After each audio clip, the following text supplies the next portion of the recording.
বাংলাদেশ উন্মুক্ত বিশ্ববিদ্যালয়ের এইচএসসি বাংলা দ্বিতীয় পত্রের আজকে গুরুত্বপূর্ণ একটি প্রশ্নের সমাধান করা হবে। তবে যারা বাংলাদেশ উন্মুক্ত বিশ্ববিদ্যালয় থেকে এইচএসসি পরীক্ষা দিতে চাচ্ছেন, আপনাদের জন্য আজকের ভিডিওটি খুবই গুরুত্বপূর্ণ। সেই জন্য আমি আজকের ভিডিও শুরু করার আগে আমি আমার বাংলাদেশ উন্মুক্ত বিশ্ববিদ্যালয়ের সকল শিক্ষার্থীকে আন্তরিক শুভেচ্ছা, অভিনন্দন ও সালাম জানাচ্ছি। আসসালামু আলাইকুম। আজকে আমি যে বিষয়টি আলোচনা করব সেটা হলো বাংলা দ্বিতীয় পত্রের একটি গুরুত্বপূর্ণ প্রশ্ন। সেটি হলো বাক্য রূপান্তর। কিভাবে আমরা বাক্য রূপান্তর করতে পারি এই বিষয়ে আজকে ভিডিওতে আপনাদের জন্য আলোচনা করা হবে। প্রথমত শিক্ষার্থী, আপনারা আপনাদের বইয়ে 85 পৃষ্ঠা আপনারা বের করবেন, যেখানে লেখা আছে বাক্যের প্রকারভেদ ও বাক্য পরিবর্তন। তবে শিক্ষার্থী, এখানে আমি আপনাদেরকে বলি, বাক্য রূপান্তর বলতে কী বোঝায়। বাক্য রূপান্তর দুই ধরনের, একটা হলো অর্থের পরিবর্তন করে রূপান্তর, আর একটা হলো অর্থের পরিবর্তন না করে রূপান্তর। তবে আপনাদের পরীক্ষায় যে প্রশ্নটি আসে সেটি হলো অর্থের পরিবর্তন না করে বাক্য রূপান্তর, মানে অর্থ একই থাকবে কিন্তু তারপরেও আমাদের বাক্যটি পরিবর্তিত হয়ে যাবে, সেই বিষয়টি আমাদেরকে খেয়াল করতে হবে। যাই হোক, এখানে আমি আপনাদেরকে যে বিষয়টি একটু বলবো যে দেখেন যে সরল বাক্য, জটিল বা মিশ্র বাক্য, যৌগিক বাক্য। তাহলে সরল থেকে মিশ্র বা জটিলে কিভাবে যাব, আবার জটিল থেকে সরল বাক্যে কিভাবে আসব, আবার সরল থেকে যৌগিক, যৌগিক থেকে সরল, মিশ্র থেকে যৌগিক, যৌগিক থেকে মিশ্র, এইভাবে আমরা এখানে রূপান্তরগুলো আলোচনা করার চেষ্টা করব। তাহলে শিক্ষার্থী, সরল বাক্য কাকে বলে? যে বাক্যে একটি মাত্র সাবজেক্ট এবং একটি মাত্র বিধেয় থাকে, মানে উদ্দেশ্য থাকে। একটা সাবজেক্ট এবং একটি মাত্র বিধেয় থাকে, একটা উদ্দেশ্য এবং একটা বিধেয় থাকে, তাকে কি বলা হবে? সরল বাক্য। উদ্দেশ্য কাকে বলে? যার সম্পর্কে কোনো কিছু বলা হয় সেটা হলো উদ্দেশ্য, আর উদ্দেশ্য সম্পর্কে যা কিছু বলা হয় সেটা হলো বিধেয়। যেমন এখানে একটা প্রশ্ন বাক্য আপনারা দেখতে পাচ্ছেন যে লেখা আছে, খেয়াল করবেন যে রহিম প্রতিদিন বিদ্যালয়ে যায়। তার মানে রহিম হলো এখানে উদ্দেশ্য, আর প্রতিদিন বিদ্যালয়ে যায় এটি হলো একটি মাত্র বিধেয়, কারণ এই রহিম সম্পর্কে একটা বিধেয় এখানে উল্লেখ করা হয়েছে। এখন আমরা এই বাক্যগুলো কিভাবে রূপান্তর করব এই বিষয়ে আমরা বিস্তর আলোচনা করব। তার আগে আপনাদেরকে এখানে একটা বিষয় মনে রাখবেন সবাই, যখন আমরা মিশ্র বাক্যতে যাব, মিশ্র বাক্যের মধ্যে কয়েকটা বিষয় আমরা একটু খেয়াল করব, যে শব্দগুলো আমাদেরকে এখানে ফলো করতে হবে। যেমন শব্দগুলো হলো, যেমন দেখতে পাচ্ছেন, সে যদি আসে তবে আমি খাবো। সে যদি আসে তবে আমি খাবো। তার মানে এখানে আমি আপনাদেরকে বলবো যে যদি, তবে, যদি, তবে, এই যে যদি, তবে, এটা একটা সংযোজক অব্যয়। এই যে যদি তুমি আসো তাহলে আমি যাব, তাহলে এলো যদি, আবার কি তাহলে, যদির সাথে তবে, যদির সাথে তাহলে, এই ধরনের বাক্যগুলো আমাদেরকে যুক্ত করতে হবে। এটা আমাদের সবার একটু ভালোভাবে মনে রাখতে হবে। তারপর দেখেন এখানে আমি আপনাদেরকে এগুলো আরও দেখাচ্ছি, সাপেক্ষ সর্বনামগুলো সবাই একটু খেয়াল করবেন।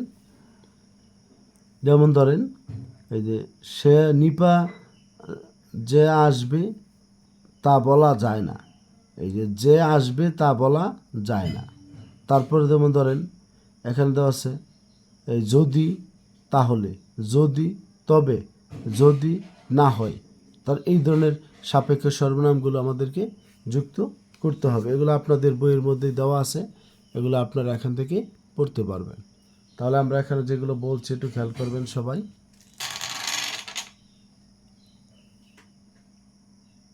যে যদি, তাহলে, যদি, তবে, যদি না হয়। আরও দেখেন যখন, তখন, যা, তা, যাহা, তাহা, যার, তার, যেখানে, সেখানে, যথা, তথা, এই ধরনের সংযোজক অব্যয়গুলো বা সাপেক্ষের সর্বনামগুলো আপনারা একটু খেয়াল রাখবেন। তাহলে জটিল বাক্যের মধ্যে আমরা কি কি ব্যবহার করতে যাচ্ছি? যদি, তাহলে। যদি, তবে, যদি না হয়। তারপরে যখন, তখন, যা, তা, যাহা, তাহা, যার, তার, যেখানে, সেখানে, যথা, তথা, এই ধরনের শব্দগুলো আমরা ব্যবহার করি। দেখেন, যখন রোদ উঠল তখন আমরা বাড়ি পৌঁছে গেছি। আর যৌগিক বাক্যে কয়েকটা অব্যয় একেবারে সুনির্দিষ্ট, এবং, ও, কিন্তু, অথবা, কিংবা, বরং, তথাপি। এবং থাকবে, ও থাকবে, কিন্তু থাকবে, অথবা থাকবে। এই শব্দগুলো একটু খেয়াল করবেন সবাই। যৌগিক বাক্যে কী কী? এবং, ও, কিন্তু, অথবা, কিংবা, বরং, আর হলো তথাপি। এই সংযোজক অব্যয়গুলো আমরা ব্যবহার করব, সেটা হলো আমাদের যৌগিক বাক্যে। এবং, ও, কিন্তু, অথবা, কিংবা, বরং, তথাপি। এবং, ও, কিন্তু, অথবা, বরং, কিংবা, তথাপি, এই ধরনের শব্দ আমরা ব্যবহার করব। যাই হোক, এখন আমরা তাহলে আমাদের মূল কাজে আমরা চলে যাই।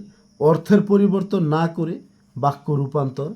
তাহলে দেখেন, আমরা এখানে যেই রূপান্তরটা আমরা এখানে বলছি সেটা হলো অর্থের পরিবর্তন না করে। তাহলে এখন দেখেন, অর্থের পরিবর্তন না করে বাক্য রূপান্তর যদি আমরা করি, সরল বাক্য থেকে আমরা কিভাবে জটিল বাক্য যাব, বা জটিল বাক্য থেকে কিভাবে সরল বাক্যে আসব, এই বিষয়গুলো এখানে আপনাদেরকে দেখানো হবে।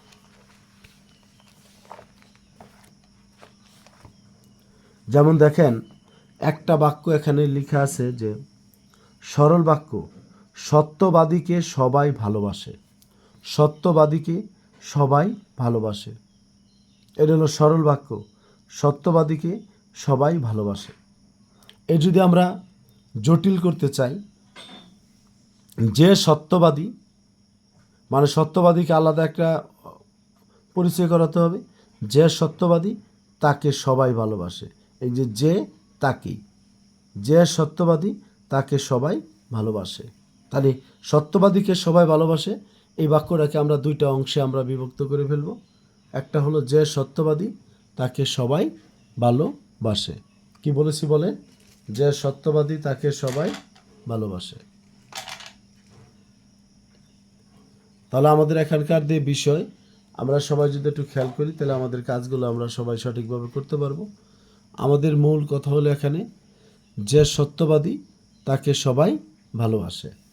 পরে দেখেন, বিদ্বান ব্যক্তিরা সম্মান পায়। বিদ্বান ব্যক্তিরা সম্মান পায়, দুটা ভাগে ভাগ করেন। যে বিদ্বান তারা সম্মান পায়। এদের বলছে যারা বিদ্বান, যারা তারা, বিদ্বান ব্যক্তিরা, যারা তারা, যারা বিদ্বান তারা সম্মান পায়। ধনীরা প্রায় কৃপণ হয়। ধনীরা, তাহলে যারা তারা দেব, যারা ধনী তারা কৃপণ হয়। এটা হলো সরল বাক্য থেকে জটিল বাক্য। আমি তোমাকে নিতে এসেছি। তুমি সেই যাকে আমি নিতে এসেছি। তুমি সেই যাকে আমি নিতে এসেছি। যারা যে সত্যবাদী তাকে সবাই ভালোবাসে। যারা বিদ্বান তারা সম্মান পায়। ধনীরা প্রায় কৃপণ হয়। যারা ধনী তারা প্রায় কৃপণ হয়। আমি তোমাকে নিতে এসেছি।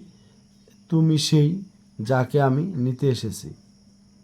আবার দেখেন, জটিল থেকে যদি আমরা সরলে যাই, তাহলে এই যে দেখেন এখানে, যে সত্যবাদী তাকে সবাই ভালোবাসে, এটা লিখবো সত্যবাদীকে সবাই ভালোবাসে। যারা বিদ্বান তারা সম্মান পায়, বলবো বিদ্বানরা, বিদ্বান ব্যক্তিরা সম্মান পায়। যারা ধনী তারা প্রায় কৃপণ, লিখবো ধনীরা প্রায় কৃপণ। আমি তোমাকে নিতে এসেছি। দেখেন এই যেখানে, যখন মেঘ গর্জন করে তখন ময়ূর নৃত্য করে। যখন মেঘ গর্জন করে তখন ময়ূর নৃত্য করে। তাহলে লিখবো যে মেঘ গর্জন করে ময়ূর নৃত্য করে, মানে মেঘ গর্জন করলে ময়ূর নৃত্য করে। এখানে সহজ করে আমি আপনাদের একটা বিষয় বলি। যখন আমরা জটিল বাক্য থেকে সরল বাক্যে যাব, একটা অসমাপিকা ক্রিয়া আমরা এখানে বসাবো। যেমন ধরেন এখানে মেঘ গর্জন করে, তখন ময়ূর নৃত্য করে। আর মেঘ গর্জন করলে ময়ূর নৃত্য করে। আবার দেখেন, সে যদি কাল আসে তবে আমি যাব, সে কাল এলে আমি যাব। এই যে সে কাল আসে মানে এলে আমি যাব। যে সকল পশু মাংস ভোজন করে তারা অত্যন্ত বলবান। লিখব মাংসভোজী পশুরা অত্যন্ত বলবান। যেই রক্ষক সেই বক্ষক। লিখব রক্ষকই বক্ষক, রক্ষকই বক্ষক। তার শিক্ষার্থী, মেঘ গর্জন করলে ময়ূর নৃত্য করে, সে যদি কাল আসে তবে আমি যাব। এখানে লিখব সে কাল এলেই আমি যাব। যে সকল পশু মাংস ভোজন করে তারা অত্যন্ত বলবান। লিখব মাংসভোজী পশুরা অত্যন্ত বলবান। যেই রক্ষক সেই বক্ষক, রক্ষকই বক্ষক, রক্ষকই বক্ষক। খাতার মধ্যে আপনারা বাক্যগুলো লিখবেন, দেখবেন আপনাদের রূপান্তরটা সুন্দর হবে।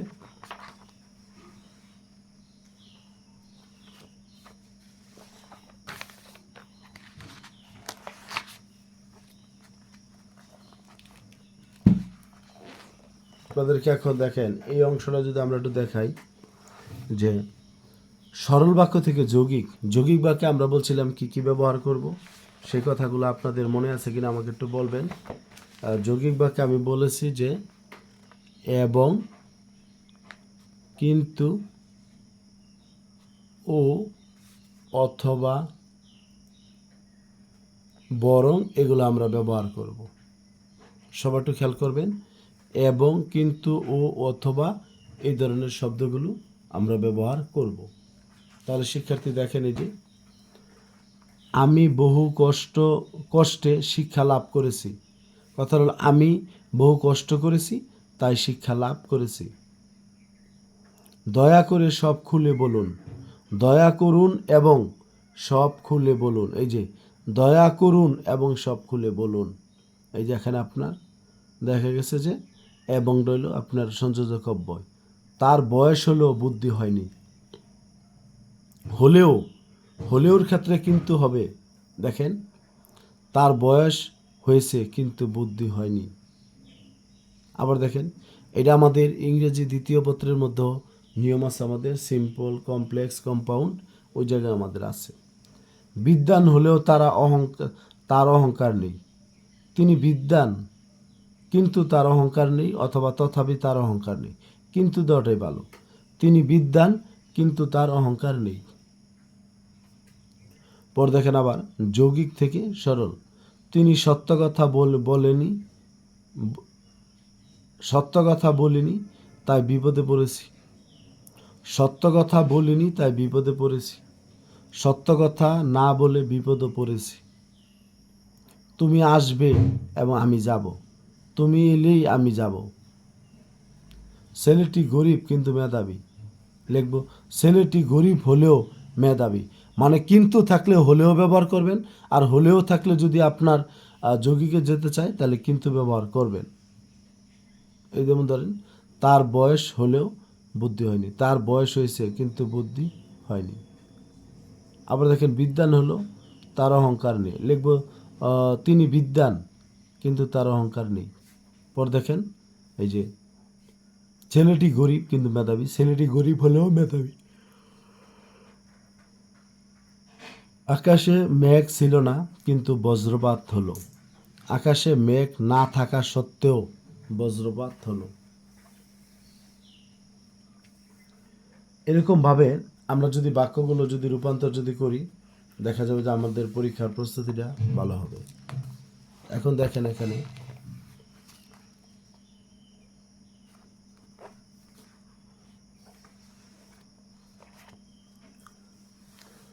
আপনারা যারা ইংরেজি দ্বিতীয় পত্রে ট্রান্সফরমেশন অফ সেন্টেন্সটা ভালো করে পারেন বা বোঝেন, আপনাদের জন্য এগুলো আরও সহজ হবে। যেমন ধরেন এখানে লেখা আছে, মনোযোগ দিয়ে পড়াশোনা করো তবেই পাশ করতে পারবে। জটিল বাক্য মানে যদি মনোযোগ দিয়ে পড়াশোনা করো তবেই পাশ করতে পারবে। এই যে যদির সাথে তবে বা তাহলে দিলেও হইতো, এখানে যদি মনোযোগ দিয়ে পড়াশোনা করো তাহলে পাশ করতে পারবে। তুমি ধনী কিন্তু উদার নয়, মানে তুমি ধনী যদিও তুমি ধনী তবু উদার নয়, উদার নও। ধনীদের নিজেদের গরজ আছে তাই তারা দরিদ্র সৃষ্টি করে। যেহেতু ধনীদের নিজেদের গরজ আছে সেহেতু তারা দারিদ্র সৃষ্টি করে। এই বিষয়গুলো আপনারা যদি একটু ভালো করে খেয়াল করেন আপনারা কিন্তু পারবেন। এবার আসেন আরেকটা বিষয়, এখানে আমাদের যেহেতু বাক্য রূপান্তরে আমরা কথা বলতেছি যে অস্তিবাচক এবং নেতিবাচক। হৈমন্তী চুপ করিয়া রহিল। নেতিবাচক তার মানে চুপ মানে কি, কথা কহিল না, মানে হৈমন্তী চুপ না থাকিয়া পারিল না, মানে হৈমন্ত চুপ করিয়া রহিল, এটা হলো চুপ করিয়া রহিল। আমরা লিখব নেতিবাচক, হৈমন্তী কথা না কইয়া পারিল না, মানে চুপ না থাকিয়া পারিল না। সে চুপ রইল আর চুপ না থাকিয়া পারিল না, দুইটার অর্থ কিন্তু একই। চুপ থাকা আর চুপ না থাকিয়া পারিল না, দুইটার অর্থ হলো একই। পাখিটা মরল, পাখিটা বাঁচল না, পাখিটা মরল, পাখিটা বাঁচল না। তাহলে মরল আর বাঁচল না দুটি শব্দের অর্থ একই। এটাও কিন্তু আপনার অস্তিবাচক থেকে নেতিবাচক, যেটা আমরা ইংলিশে বলি অ্যাফার্মেটিভ থেকে নেগেটিভ। অ্যাফার্মেটিভ থেকে কি বলি আমরা, নেগেটিভ বলি। তবে শিক্ষার্থী আপনাদেরকে আমি যেই পেজগুলো আমি আপনাদের বলেছি এগুলো যদি আপনারা সবাই একটু ভালো করে পড়েন তাহলে আপনাদের এই জায়গা থেকে প্রশ্নের উত্তর আপনারা করতে পারবেন। যাই হোক, সবাই ভালো থাকবেন। আপনাদের এই ধরনের ভিডিও যদি আরও আপনারা পেতে চান, যদি আপনাদের ভালো লাগে তাহলে অবশ্যই আপনারা কমেন্ট সেকশনে কমেন্ট করে জানাবেন। ধন্যবাদ সবাইকে। আসসালামু আলাইকুম।